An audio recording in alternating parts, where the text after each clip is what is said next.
So hello guys, this is Navdeep Singh from the vibe isles. आज की video में मैं बात करने जा रहा हूँ टास्क 2 इन आइल्स राइटिंग। वीडियोस तो आपने काफी देखी होंगी यूट्यूब पे, लेकिन आज की इस वीडियो को अगर आपने प्रॉपर एंड तक देख लिया तो मैं आपको गारंटी देता हूँ भी कोई भी ऐसा बच्चा नहीं होगा जो कहेगा भी सर मुझे राइटिंग बहुत मुश्किल लगती है। इतनी बेनिफिशियल और इतना एक इजी वे दिखाऊंगा 8 बैंड तक की राइटिंग लिखने का भी आप भी ये सोचकर हैरान हो जाओगे भी सर सच्ची में इस राइटिंग के 8 बैंड मिलते हैं। बिल्कुल मिलेंगे और मिले भी हैं। ये आप हमारे चैनल्स पे देख सकते हो बच्चों के रिव्यूज कैसे आते हैं। सो वीडियो के साथ जुड़े रहें। सबसे पहले देखते हैं टॉपिक क्या है। टॉपिक है some say that music art and drama are the important are as important as other school subjects. थोड़ी राइटिंग मेरी अच्छी ज्यादा नहीं है, लेकिन आपको समझ प्रॉपर आएगा जैसे जैसे मैं आपको बताऊंगा। सो उस चीज पे फोकस करना, ठीक है भी। कुछ लोग ऐसे कह रहे हैं भी जो म्यूजिक आर्ट और ड्रामा जैसे सब्जेक्ट है ना, वो भी उतने ही इंपॉर्टेंट है जितने कि दूसरे सब्जेक्ट यानी कि science math.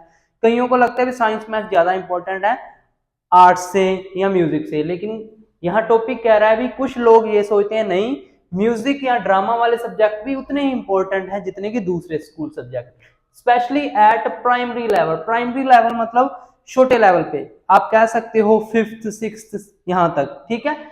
Do you agree और डिसएग्री, और क्वेश्चन का टाइप यहाँ पे क्या है भी, आप इस बात से एग्री हो या डिसएग्री। तो सबसे पहले मैं आपको बता दूं, क्वेश्चन टाइप को अच्छे से देख लिया करो कि कौन सा है। यहाँ पे है डू यू एग्री और डिसएग्री।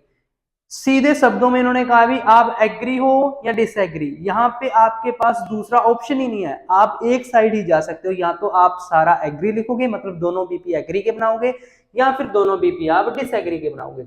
जब टू व्हाट एक्सटेंट लग जाता है तब आप पार्शली जा सकते हो, लेकिन इस केस में उन्होंने सिर्फ एक ऑप्शन चूज करने के लिए कहा है आपको भी एग्री हो या डिसएग्री, एक तरफ जाओ। वो चीज आपने इंट्रो में क्लियर करनी है। अब सबसे बड़ी जो गलतियां करते हैं बच्चे इंट्रो में ही करते हैं, और इंट्रो एक ऐसी चीज है जो आपका फर्स्ट इंप्रेशन इंट्रो से जाता है। अगर इंट्रो अच्छी लिख दी ना आपने, उतने ही ज्यादा बैंड हो सकती है, पॉसिबिलिटी बढ़ सकती है आपके आगे जो बीपी एग्जामिनर रीड करेगा उसमें ज्यादा बैंड दे। सो इंट्रो बहुत अच्छा लिखना चाहिए, और सबसे ज्यादा गलतियां भी इसी में आती है। सबसे पहली गलती बच्चे करते हैं इंट्रो में अपनी जर्नल लाइन लिख के।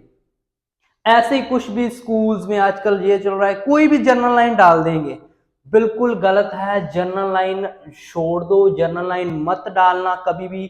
क्यों?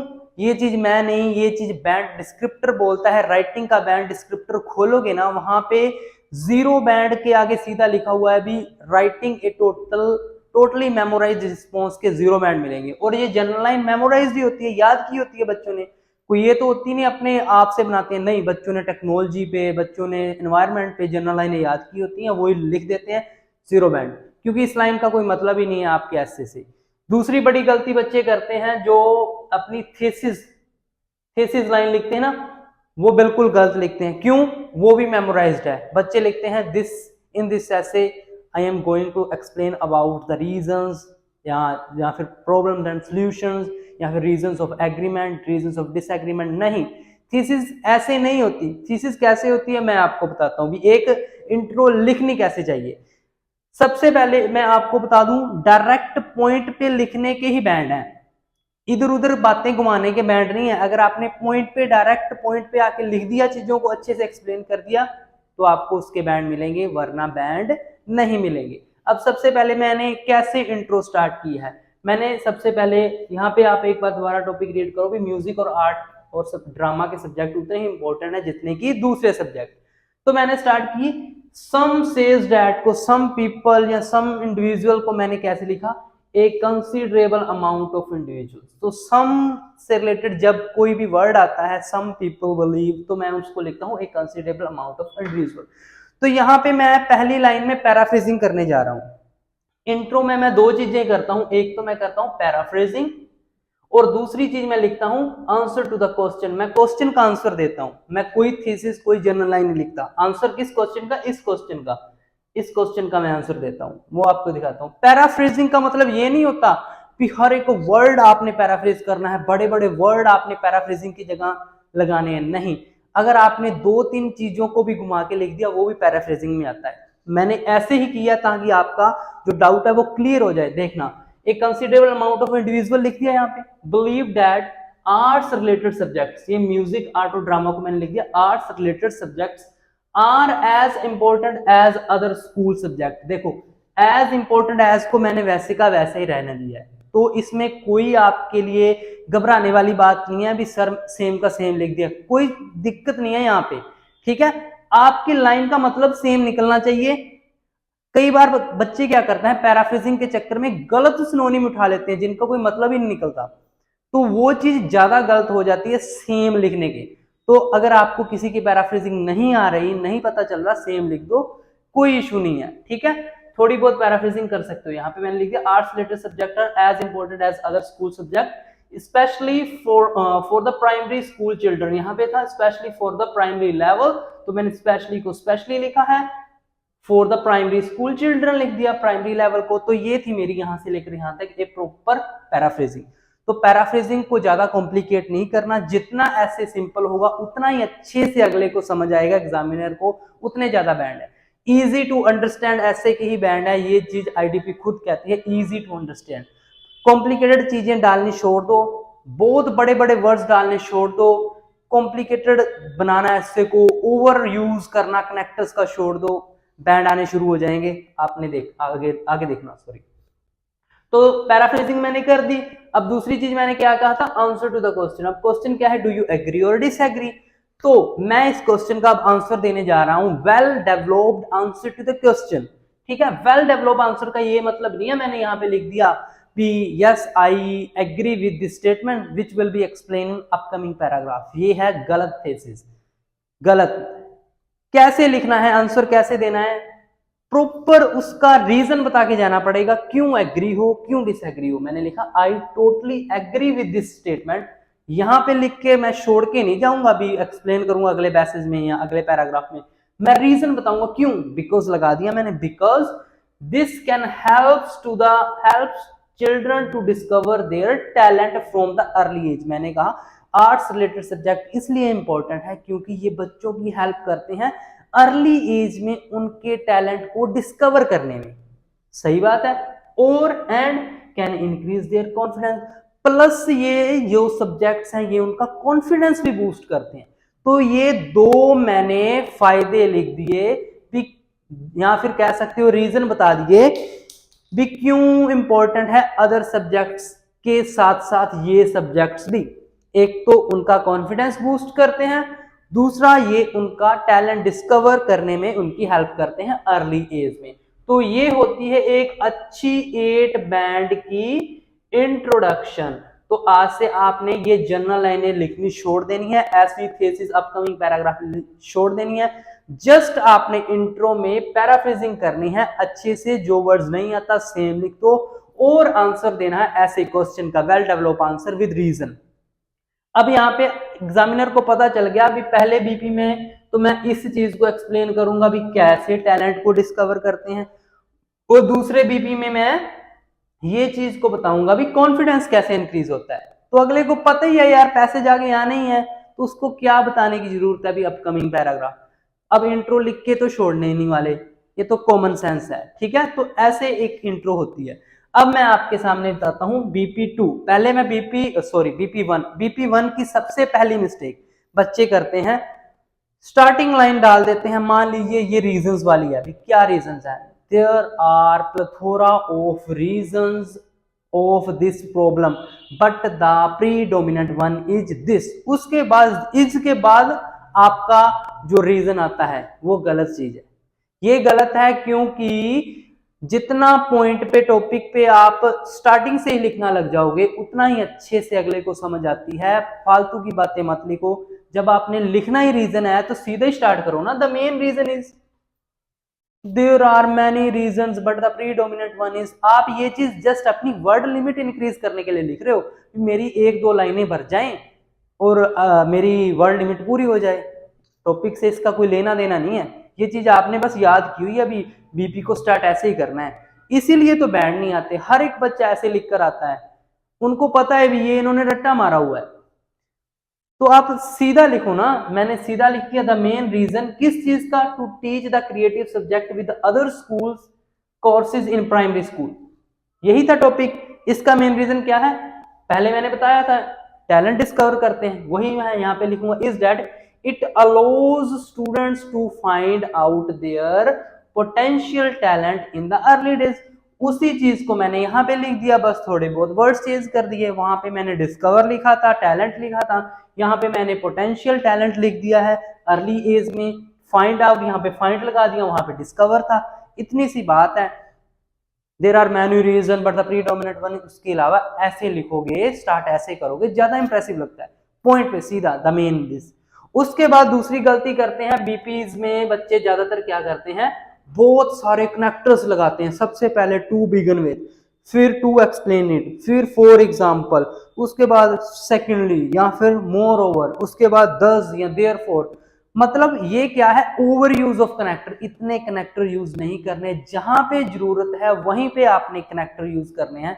यहाँ पे मैं, आप देखोगे भी कितने कनेक्टर्स लगाए हैं, मैं अभी आपको दिखाता हूं। सबसे पहले मैंने स्टार्टिंग में कोई to begin to commence with नहीं लगाया, ठीक है। मैं यहाँ पे किसी बच्चे के पीछे नहीं लग रहा, या किसी एग्जामिनर ने मेरे को कोई टेम्पलेट दे दिया उसके पीछे नहीं लग रहा, मैं अपना ऐसे लिख रहा हूँ। अपने ऐसे के ही बैंड मिलेंगे। जब थोड़ा सा अलग होकर लिखोगे ना, सबके जैसा सेम नहीं लिखोगे, रट्टाफिकेशन नहीं करोगे, उतने ही ज्यादा बैंड आएंगे। तो यहाँ पे मैंने आपको बताया अभी स्टार्टिंग लाइन कैसे लिखनी है। उसके बाद यहाँ पे मैं अब टू एक्सप्लेन इट नहीं लिख रहा, अब मैं करूंगा तो एक्सप्लेन ही भी कैसे टैलेंट उनका डिस्कवर होता है, लेकिन कैसे मैं लाइन को लिख रहा हूं वो चीज ज्यादा अच्छी है।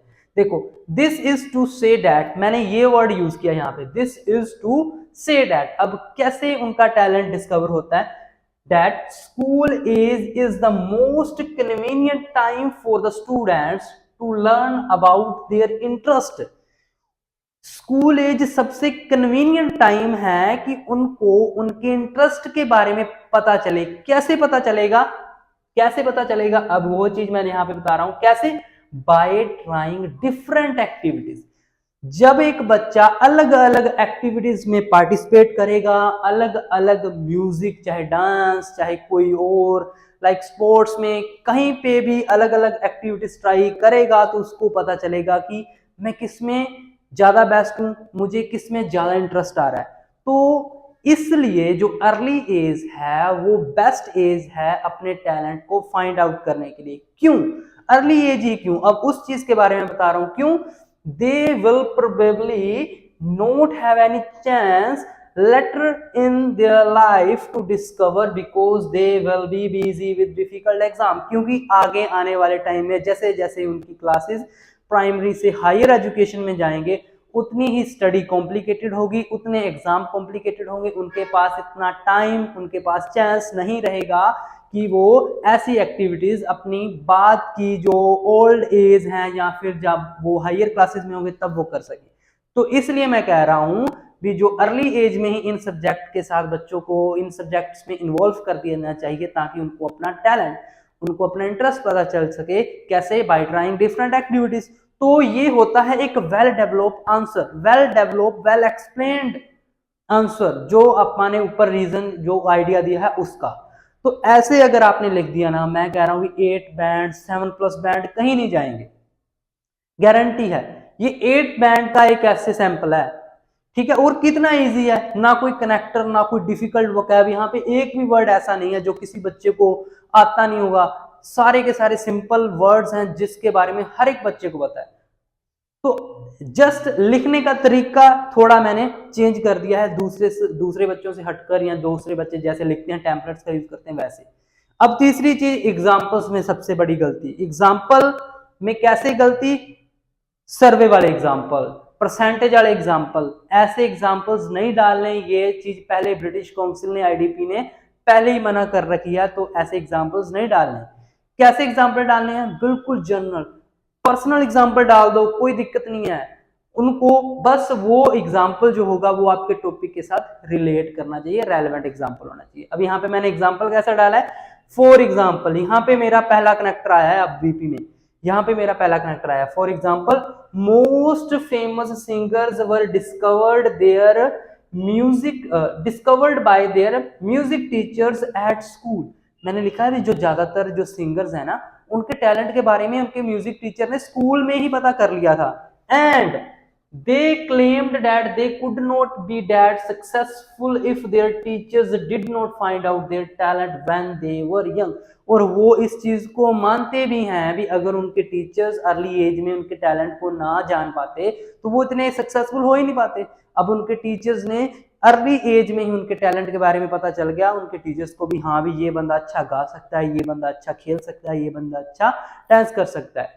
तो उसमें उसने ज्यादा प्रैक्टिस करनी शुरू कर दी, टीचर्स ने ज्यादा मेहनत करानी शुरू कर दी, और वो आज बहुत सक्सेसफुल है।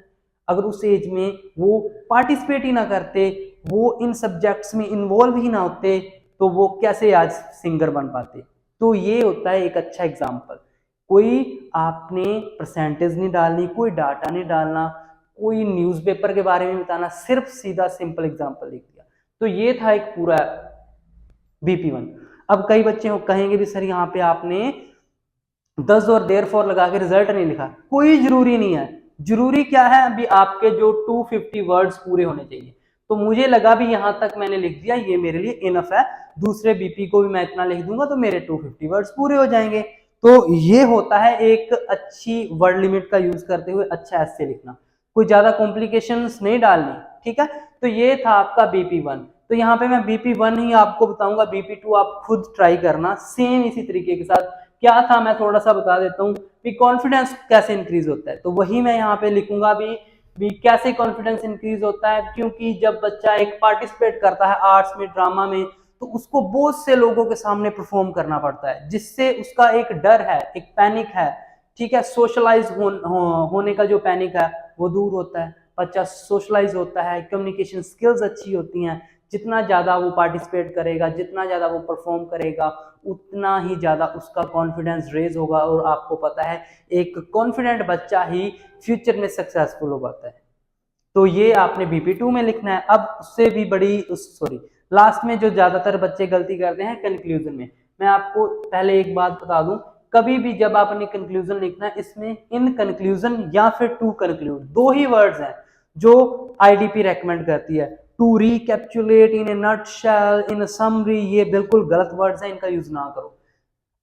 अगर आपको ये चीज नहीं आप मान रहे तो आप सीधा IDP की वेबसाइट पे जाओ, वहां पे गुड और बैड वोकैबुलरी आप देख लेना। IDP ने अपनी वेबसाइट पे डाला हुआ है, उन्होंने गुड और, मैंने अपना एक कोर्स डिजाइन किया है GT और एकेडमिक बॉस बच्चों के लिए, जिसमें मैंने वीडियोस डाली हैं टास्क 1 और टास्क 2 के हर एक सिंगल टाइप पे।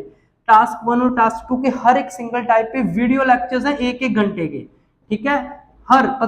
तकरीबन 15 से 16 वीडियोस मिलेंगी, प्लस आपको 30+ PDF सैंपल्स मिलेंगे टास्क 2 के, जो कि IDP सर्टिफाइड टीचर्स ने लिखे हैं, वो भी इस कोर्स में है, टास्क 1 के भी और टास्क 2 के भी, ठीक है। ये मैंने एक कोर्स डिजाइन किया है, मतलब मेरी जितनी भी 3-4 साल की मेहनत इस कोर्स में डाली है। इसके अलावा मैंने PDFs डाले हैं एग्जाम लेवल के लिसनिंग, रीडिंग और स्पीकिंग के इसमें, ठीक है। मेनली ये कोर्स राइटिंग के लिए है।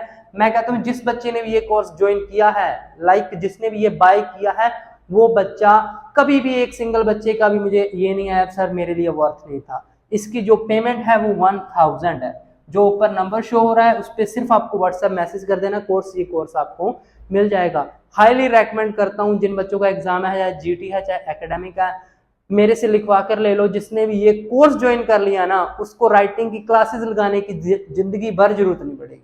100% पूरा डिटेल में है, पूरी मेहनत है। ये जो वीडियोस हैं ये YouTube पे नहीं है, ये सिर्फ कोर्स के लिए। बैड वोकैबुलरी नाम से एक पूरा चार्ट बनाया हुआ है, जिसमें आप लिखते हो ना प्लीथोरा वर्ड, वो बैड वर्ड है, वो अच्छी वोकैबुलरी में नहीं आता। इन समरी, नटशेल, ये बैड वोकैबुलरीज हैं। गुड वोकैबुलरीज हैं in conclusion, to conclude, plethora में सिर्फ नॉर्मली आप मैनी लिखो, काफी चीजें आपको पता चलेगी। तो कंक्लूजन, मैं सिंपली कंक्लूजन, जो ही आपने BP1 BP2 में लिखा होता है वही कंक्लूजन होता है, एक सिट्टा निकालना होता है। This essay completely agrees that music, art and dramas have same values as other subjects। वही चीज मैं रिपीट कर रहा हूँ, क्यों?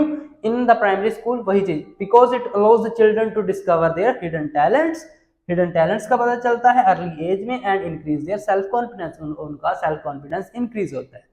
तो ये है एक अच्छी एक्सप्लेनेशन के साथ 8 बैंड का सैंपल। और 100% कोई भी बच्चा इस तरीके से लिखा होगा जिसने, कोई बच्चा ऐसा नहीं होगा जो कहेगा सर मेरे तो 5.5 रह गए, मेरे तो 6 रह गए। 6, 6.5, 7, 7.5, जितना ज्यादा अच्छा लिखोगे उतने ज्यादा बैंड होंगे इनमें, अगर आप इस तरीके के साथ ऐसे लिखोगे।